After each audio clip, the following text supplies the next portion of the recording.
మీ మీద ఎన్ని ఆంక్షలో చూడండి.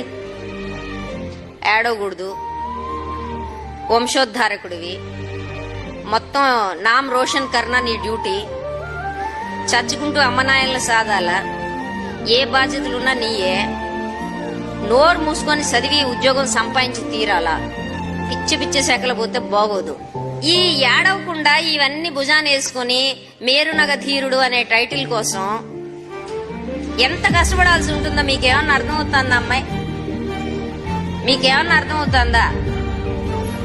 పాపం చూడండి, వాళ్ళని చూడండి, పాపం ఏడవడానికి కూడా లేదు. చెప్పుకొని నాకు భయం వేసిందని ఏడవడానికి లేదు, దుఃఖం వస్తే ఏడవడానికి లేదు. బిగబట్టుకుని ఉండాలి.